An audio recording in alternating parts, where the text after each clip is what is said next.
to my YouTube channel. Thank you for joining me for another one of my videos. So I was meant to film this video in Lanzarote with Hannah. We put out a Q&A request on Instagram and my Facebook group, Law of Attraction Support Group. If you're not a member, please join, it's free. And we talk all things spirituality and positivity together. And we went to go and film, the camera died, and we were just like, it's our last day, shall we just go and enjoy the sun? So we did, unfortunately, enjoy the sun more. But I'm here, I'm gonna answer all your questions now. I'm back, feeling very tanned, yes. And I'm gonna answer all the questions that you kindly sent in. So the first question off Instagram is from Charlotte Coe, and she says, what made you come out with your oracle cards, planners, etc.? Personally, I think it was just intuition. I mean, I knew that I'd always loved to create my own something, but I think I always thought that I had to go through a company to do that, or I'd have to be approached by someone as a blogger or an influencer to do that. It never really occurred to me that I could create those things myself. So when those opportunities didn't come knocking, and I really thought last year of how can I create sustainability in my life? You know, obviously I do my life coaching, I do YouTube, Instagram, all of that, but how can I create financial stability in my life to be able to sell my couponing business and move forward? So obviously I knew the book was in the pipeline, but I was very aware that that doesn't make you a millionaire. And I thought, you know, what would bring me joy? What would create sustainability and bring me joy in creating? Because that's what I love doing, creating and birthing things and designing things. You know, I do all my own design work. You know, I design everything in my merchandise range apart from my oracle cards. Obviously the lovely Charlie did design those for me, but everything else I have designed and created myself. So for me, it was that creative outlet. I wanted to be creative and create something. And for me personally, I just saw such a big gap in the market of, I want a gratitude planner, I want this, I want oracle cards, I want a positivity planner, I want law of attraction candles, I want law of attraction mugs. So really it was from my own want of these items, and I just couldn't find them online. I thought, well, what does Emma do best? When she wants something but can't find it, she creates it herself. So I obviously started off with like a few of the planners, mugs, t-shirts, just very, very basic stuff last year. And obviously the calendars were the first thing that I created. And the calendars both years have sold out, which have been just mind-blowing. And obviously this year I doubled my order as well, because so many of you had asked for them during the year as well, and we sold out of them. So I'm just so grateful that the calendars, you know, kind of kick-started this all off. And it was just from, you know, a want of wanting a law of attraction calendar, and there was nothing out there with like positive inspirational quotes. So I obviously started with the calendars, then went into planners and all of what you see today. But you know, obviously some of that wouldn't have been possible if I hadn't have had the investment of my sale from the business. Obviously, like, it does cost a lot of money to invest in stock and have it all here. So space and money obviously was definitely an issue, and still, like, there's things I have designed and ready to go, but because of, like, you know, I just want to slow down a bit. I'm not going to birth them for a while. I'm just going to let everything I've launched have its glory, have its time. But yeah, I definitely go by what I feel inspired by, what I would want to use personally as well. And obviously I always, like, you know, Q&A you guys before I launch something and say, what do you think of the colours, what do you think of this, would you use it, etc.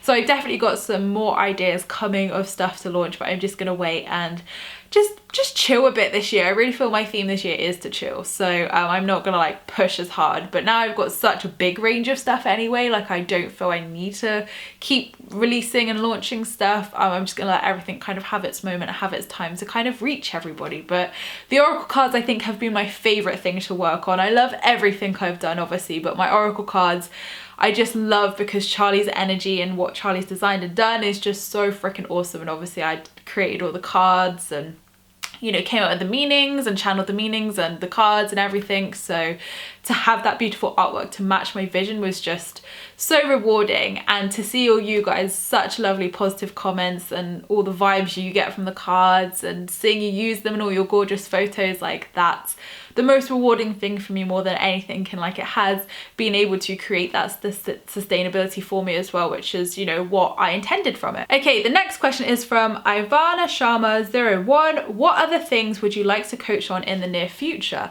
Interesting question, because I think I cover so much anyway as a life coach, you know, relationships, self-development, confidence, business, law of attraction, spirituality. I kind of think I don't really know what I could go into more than anything, because I feel like I do cover a lot. I definitely feel that I'm moving towards money and sustainability in life and creating wealth for sure. But wealth has a very different meaning to what like most people would think. So I think I definitely want to explore that more and look into that. But I think I'm still gonna still talk about law of attraction, still talk about everything, because why wouldn't I? But yeah, I definitely feel like money is something I'm moving into, which is kind of funny because I obviously tried to say goodbye to it with my couponing and money saving past, but now it's already coming back, and everyone's like, your work's gonna be about money for the next kind of year and stuff. So yeah, I think that's kind of where my focus is going. Definitely more divine feminine as well. I really want to find that balance of manifesting in the divine feminine and balancing my masculine and feminine and creating wealth and money from that. Because obviously, let's look at it. I always associated money with masculine, very masculine energy, manifesting. And what I want to create is something which is within me, to obviously do it within myself first, but then also create something which is you can be in your divine feminine and be a badass money maker and be spiritual and have wealth, but wealth in a very different way. So that's what I'm thinking of. That's where I'm thinking I'm going at the moment. It could change, who knows, but that's what I feel drawn to. Evelina Kerman has asked how to become a successful life coach. I've not taken any courses yet. What do you suggest? I definitely think do something. I always think credibility does go a long way. When you have a qualification in something, it means you've taken the time to go and learn it, go and understand it. And I think for clients as well, it definitely, I think it reassures me. I know when I looked at people, it reassured me to know they have something. So even if you feel you don't need something, obviously whatever country you're from, look up the regulations, because I know in the US you have to, whereas the US you don't have to have a qualification. So look at what your country's requirements are to obviously follow the laws and follow the regulations. But I think definitely do something. I just did a diploma, nothing too fancy. I did a law of attraction practitioner course, an advanced one, and a life coaching diploma. Just to have both the spiritual side and the life coaching side, and I'm glad I did them because it gave me a bit of structure and understanding to what those things needed. Although I had my own life experience and experience from coaching online or doing videos and books and blah blah blah, obviously when you're doing a one-to-one session it is a bit different. So I'm glad I did that to learn the structure and to just learn the basics, and then I could really take that information and grow it and then create my own session and then coach. Surprisingly, I didn't actually think coaches would come to me to learn to coach. So I do actually do quite a lot of coaching for coaches as well as personal development in their lives as well. So yeah, that's what obviously inspired me to create the life coach session planner, which I've just launched on my merchandise site. Because I was I've got nothing to bloody use. So I was using my own law of attraction desk planner for ages and just changing the titles and creating my own little boxes, just because I wanted a nice desk planner which I could do all my sessions on and store all the information and client sessions safely and easily and be able to refer back to it, etc. So yeah, that's why I created my life coach session planner. I'm in heaven now. I'm using my own planner because I'm yes, I finally have a desk planner. So yeah, what inspired my whole merchandise range or growing your client base is just word of mouth. It's put that content out there. I'm always a firm believer of people will invest in you and trust in you more if you put some free content out there, because people who come to me have watched my YouTube videos, they've read my blog posts, they've listened to my podcast, they've seen me on Instagram, they've seen me somewhere, they've read the book, blah blah blah, and they will have had a taste of my style, my energy, how I teach, what I teach. So I think definitely if you're new and you don't have a platform or you're growing your platform, put free content out there. There is nothing wrong with that. It gives you credibility and it gives people that kind of sample taste of what they can expect from you and kind of get to know you more personally as well. So definitely do that. People love freebies. That's definitely something I've learned. People love freebies. So there's loads of great marketing ways that you can do it without being pushy, without being bolshy, without being forceful. I always find if you give the people the information and don't pressure people and don't hound people, if they're meant to come to you, they will come to you either way. So that's the kind of motto I follow. Like, I don't hound people, harass people, or chase people. I'm just like, hey, here's the information if you want to book in once they've inquired, obviously, and just leave them to it. And normally that is the most successful way for me. And obviously, because I have quite a full client list anyway, you know, I don't have time to be like, you know, chasing up emails and stuff. Like, there's definitely nothing wrong with chasing people up. Sometimes people forget, sometimes people, it goes down their inbox and they forget about it, but normally, like, once people have inquired, they're very serious about doing it. So yeah, I definitely feel like, you know, just believe in yourself, manifest clients as well. There's nothing wrong with that. But success wise, just keep doing it. Practice makes perfect. You know, a lot of people who come to me for coaching, who are coaches, say, oh, I'm not going to coach until I've got my qualification, or I'm not going to coach or launch anything until I've got it. And I say, yeah, but you need to build your social media up first. You need to get the message out there so that when you do qualify, you're ready to go. You're not scraping for followers and scraping for clients. You have a wait list there of people who are invested in you and excited for you to qualify and start, because they already know your work. So definitely, if that is you, definitely start now. Don't start when you qualify. You know, do taster sessions on people at a reduced rate to just try it out and obviously make them aware that you're still qualifying, or even on friends and family, or just do your free content online. Build up your following, build up that kind of sphere where you can share your message and get new clients in. So I hope that helps. Okay, the next question was on Facebook from Mandy Parker. Can you set a specific date to your manifestations, or is it all up to divine timing? I've heard very mixed things about this. Personally, for me, I don't set specific dates. I may set a month, I may set a year that something could happen. But I've found that the universe likes to show me divine timing. But that's because of my control freak nature. If someone was more relaxed and very flowing and very in the present moment and wasn't controlling or obsessive like I was, I'm sure maybe that could work for sure. I've definitely heard of it working. For me personally, it hasn't. I think a lot of it is divine timing, and I think a lot of the things that I would have put time frames on, you can't put time frames on. Like, you just can't. It's meant to happen when it's meant to happen. So I think it's definitely maybe the type of manifestation. So for instance, money, I definitely have done money within a time frame for sure. I definitely have. I do give myself a big window though. I never do like a day or a week. I definitely do a month, just so I'm not pressuring myself, just so I give the universe, you know, a good decent amount of time to bring it to me. So I think, like, if anything, if you do want to put a time frame, try it, have fun with it, see if it does work for you for sure. But ultimately there is a divine plan. If you're trying to control meeting your soulmate, twin flame, husband, wife, whatever, love, I do believe that is divine timing more than anything, and I was shown that. But yeah, and I obviously, in hindsight, looking back, obviously I was like, well, yeah, I understand why I needed that year to be single. I realized like why all of this stuff. So definitely that was divine timing.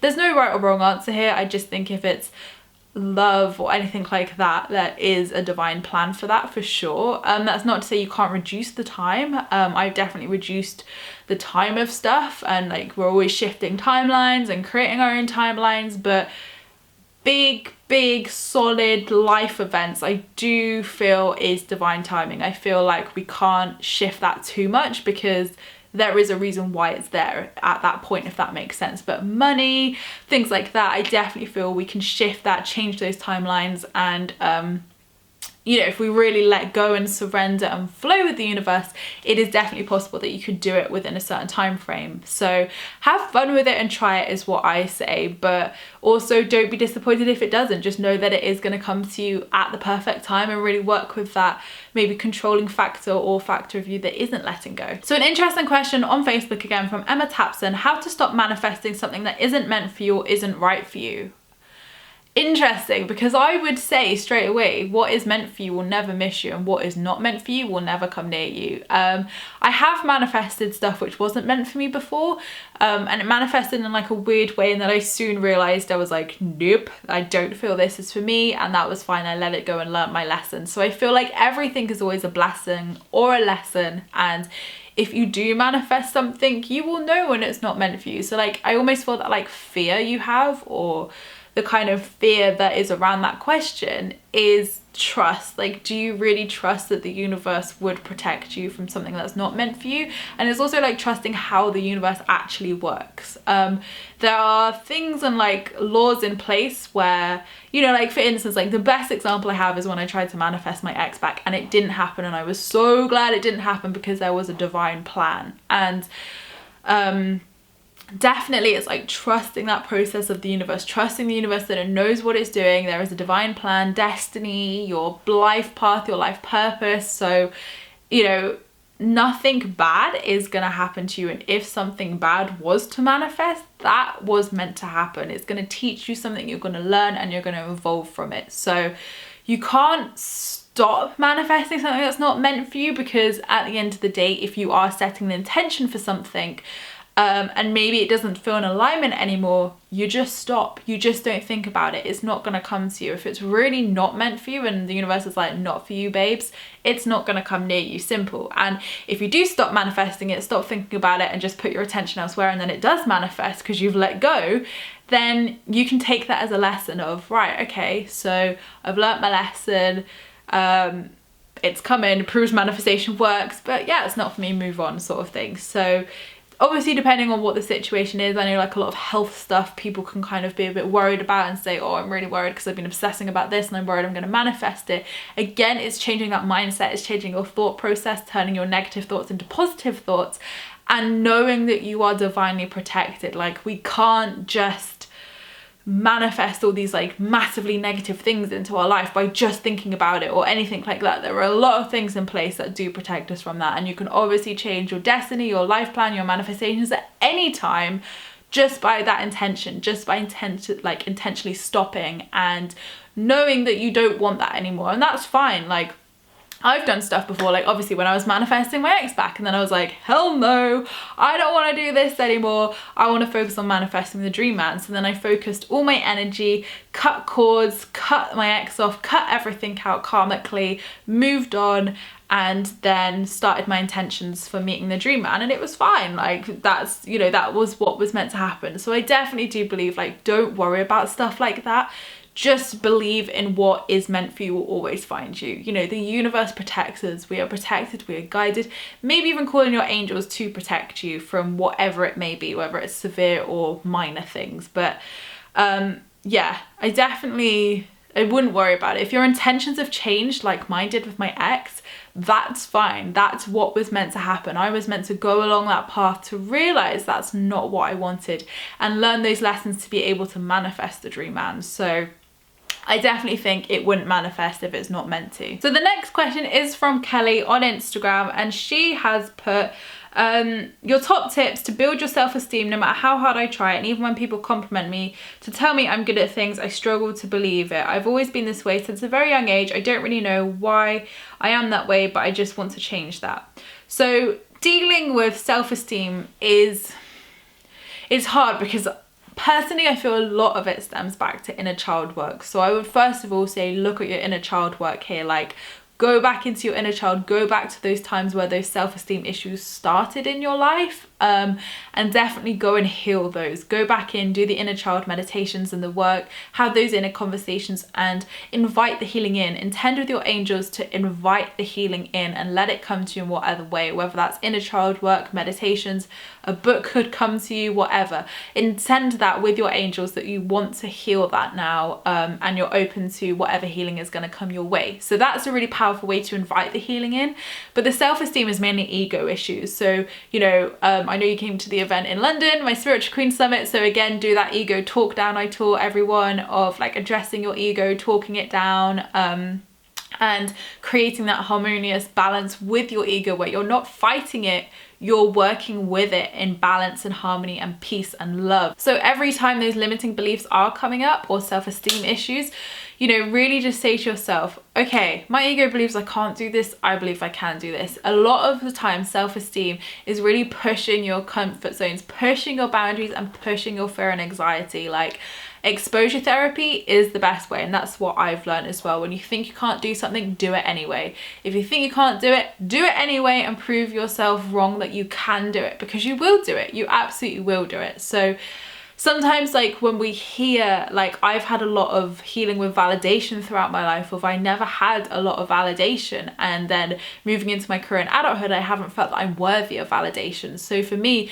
that's kind of been my self-esteem issue, of working and healing that validation wound of when people tell me something, I can't take it. I can't take it in and feel grateful, because I'm like, I'm not used to this. What are you doing? Like, why are you saying nice things to me and saying you're proud of me? What is this? So yeah, like definitely when people are telling you compliments or giving you like a boost or complimenting you or giving you validation, it's really about saying they wouldn't say this if it wasn't true. You know, really take it in and process it, because a lot of what I was doing was almost bypassing it. So every success I would have, people, you know, my friends, family, loved ones would, you know, give me that credit, give me that praise, give me that love, and I would just like brush it off and move on to the next thing, because I wasn't used to that, if that makes sense. Whereas it was adjusting to it. A lot of it is adjusting it. So I definitely think go and do the inner child work for certain. I feel that will definitely help.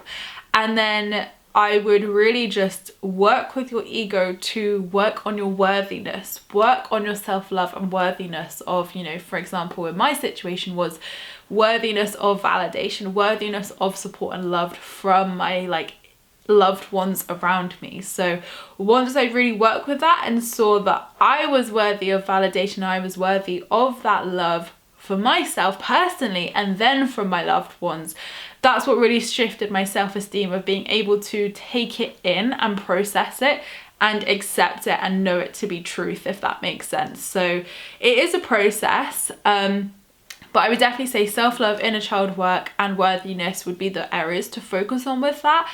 And really just be gentle to yourself, be kind and work with your ego to create that balance, instead of battling your ego and saying like, fuck off, don't say that. Because sometimes when we have that like really, like I used to do it, I was like, shut up ego, you're full of shit, fuck off. And that's just not what our ego is. Our ego is a part of our inner child, it's our inner critic. So we need to nurture and love and work with our ego to balance it and create harmony and trust, rather than just bashing it and knocking it down and saying it's a twat, basically. So yeah, definitely use those tips and I hope that helps you. So another interesting question is from Sophia off Facebook. She has asked, how do you know if the universe is just testing you, your perseverance, faith, or you're being guided to let things go and move on?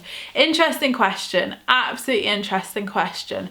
For me personally, this has been very big in my twin flame relationship, and I would say that question is very spot on to what I have had to trust over the last kind of year. And I had that confliction in my head of, how do I know this, all these tests, all these tribulations, all these lessons, all this like uncertainty, how do I know that's not just me kidding myself again and I just need to move on and blah blah blah. And truthfully, I listened to my intuition. I knew that there was more. I knew that I would know when to let go and I would know when to walk away, and I wasn't feeling that. I was feeling that things were like not great, but I was feeling that I had to keep going.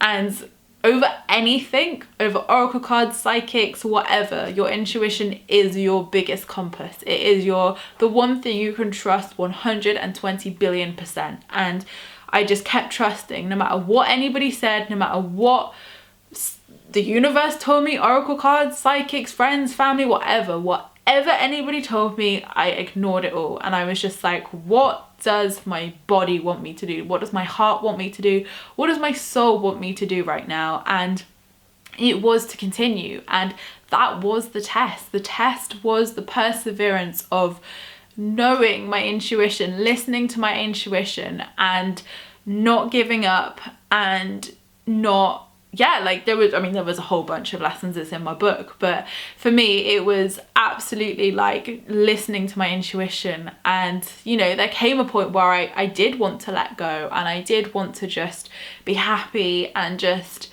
be. And when I did, that's when everything turned around, because I let go, and I, you know, that was just what was meant to happen at that point. That was divine timing as such. So yeah, I think in that instance, the universe always the universe is never testing you. This is my favorite quote. The universe is never testing you. It's always giving you an opportunity to prove everything you say you are. So when we have these tests, when we have these tribulations, when we have these continuous things, I was allowing a lot. So for me, it was standing up and not allowing certain things, and self-worth and self-love and blah, blah, blah, blah, blah. So if anything's persevering, like what you allow will continue. So really look at why this lesson keeps coming up for you, why you keep being tested, what are you not addressing, what are you avoiding, and what are you allowing, which you don't want to allow, essentially. So look at what you're allowing, look at what your kind of lesson could be, because when you wake up to that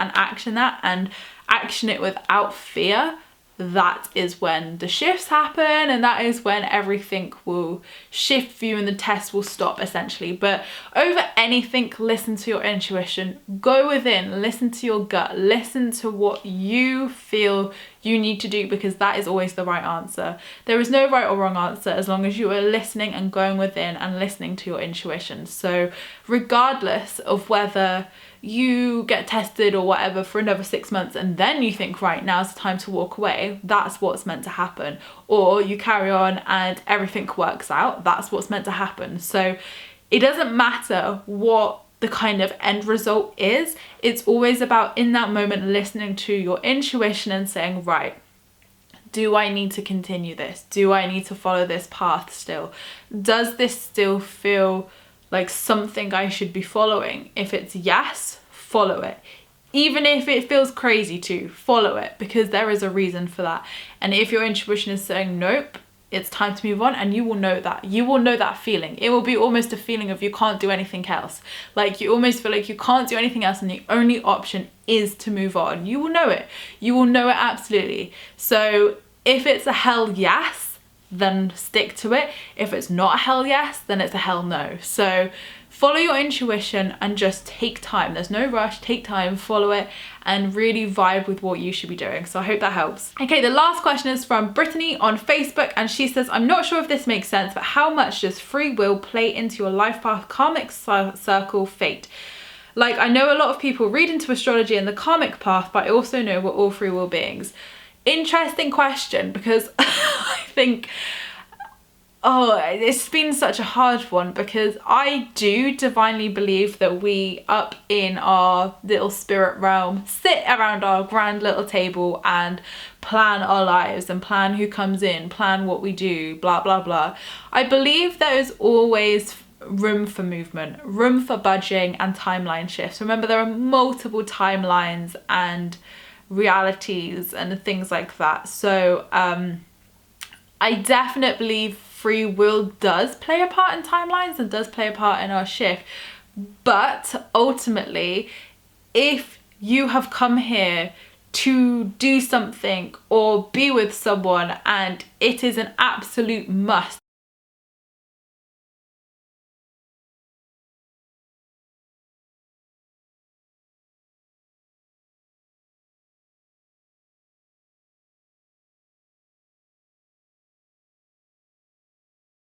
it's the life lesson, it's the big moments in your life, I do believe that will always happen. Because yes, with manifesting and law of attraction, we're taught that anything's possible. We create our reality, we create our future. And obviously I have been told by people I've worked with before that we are able to put off things. So if like a big lesson comes up and we're like, nope, you can divert it, like move it back, if that makes sense. So for instance, like a really good example of this was when I had a reading with Rachel. She told me I put kids off for 2 years, and I was like, how can I put kids off for 2 years? If they were meant to be born, they were meant to be born. So if you've read my book, it's no secret that I have connected to my daughter for 10 years, literally. So, you know, she's never really told me when she was going to be born, etc. But you know, I've always had maybe a little gut feeling of what age I kind of thought I'd be a mum, blah, blah, blah. And you know, when Rachel said that I pushed it back a few years, I was like, well, I don't remember saying that. Like, what did I do? Like, I don't remember saying that. Like, when did I push it back a few years? But obviously that was just meant to happen. So I feel there's opportunities. So let's look at that as an example. There's opportunities, I feel, throughout our lives. So that we have opportunities to pass throughout our life. We have opportunities for children to be born. We have opportunities for maybe even a partner to come into our life. But I guess it's those free will choices that create maybe the timelines or the time that it would come into your life. So obviously I hopped a timeline where my kids were then put back a few years, but I always believed that they were meant to be born later anyway. When she said it, I did think, oh, okay, that's a bit soon. I didn't really expect that. So I feel that there is opportunities for time frames and timelines, but I do feel, for instance, with the children, like I know for a fact this daughter is going to be born, that she would be born regardless. Like she knows when she's coming. Children choose us, they choose their parents, and when they want to be born, they're going to be born. So I do feel that maybe that is, it's difficult. It's such a difficult conversation because I do believe we have free will, but I also believe that we're always being guided down our fate and our destiny, and that's always what's meant to happen anyway, because that's what we chose here to come and learn. So minor things, like for instance, so another really good example was when I had a reading with Rachel last year, and she said that I was going to be moving in October last year, and she's like, I feel you're unmanifesting it. For me, it made no sense. I was like, why would I move? I only want to move when I'm buying a place, and I'm not in a position to be buying a property right now. So it made absolute no sense to me because I love this house so much. I love like being here, my house, the vibe, I love it all. Like it would be insane for me to move from a place I love unless I was physically buying a property, because otherwise I'm just going to be paying rent elsewhere. So it baffled me. But I guess those were just these opportunities once again, like what psychics see, what we even sense, what anybody sees are opportunities, potential timelines, potential things. So, you know, I will eventually move and buy a house. I will eventually have children, but I guess we choose when they come in, of like where in our timeline or fate. But ultimately, those things are unavoidable, if sense, because like I've chosen to have children, so they will be born. Like my child has chosen me, so she will be born at some point. I don't know when, but she will be. So I think definitely like we do have free will for sure, but big life block things. So like career, I feel like career could be quite a flexible thing. But obviously, you know, like for me, because my purpose is to teach spirituality and to teach law of attraction, if I was suddenly to turn around and say I want to work in a clothes shop, I'm pretty sure the universe would divert me at a certain point and say, are you sure you want to do that? Are you sure you want to ignore your life path? And then the whole timeline would shift again. But I do believe that divine intervention would come in and swipe me back on that timeline of, you chose to come here and do that, this is your lesson. So like I said, when we can put lessons off as well, at some point that is going to come in. There are these opportunities of time frames where things can be put back or things are brought forward. So this is what quantum leaping is, of you can kind of like jump into a timeline and bring something in. So that is what manifesting is essentially. So it's a very complex topic. I feel like I haven't really answered your question, but that is what I truly believe. Whether you connect with that, whether you don't, like we all believe different things, we all connect with different things, and I would always say like trust what feels good to you and what connects with you and what you vibe more than anything, more than what anybody tells you. But yes, I feel we do have choice. I feel we have free will for sure. But like I said, concrete big things in life, I just feel we have maybe an opportunity of when they come in or putting them off or changing stuff, times.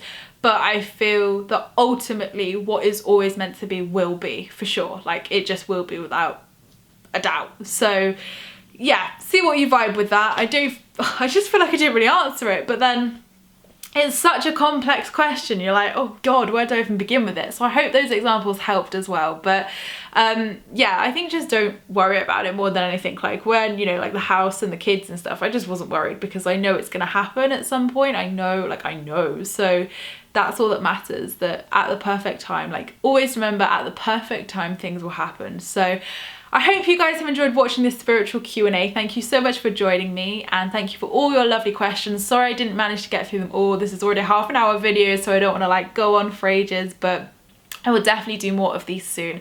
So thank you so much guys for watching my YouTube video. I appreciate all your views and likes. Don't forget to subscribe if you're new here because I would love to see you again soon. Don't forget to leave me a comment in the comments box down below because I reply to them all, and I will see you in my next video, which will be next week. And don't forget you can buy my new book Spiritual Queen now on Amazon, Waterstones and Barnes & Noble. All the links will be down below in the description box. So thank you so much guys, and I hope you have a great week. Lots of love.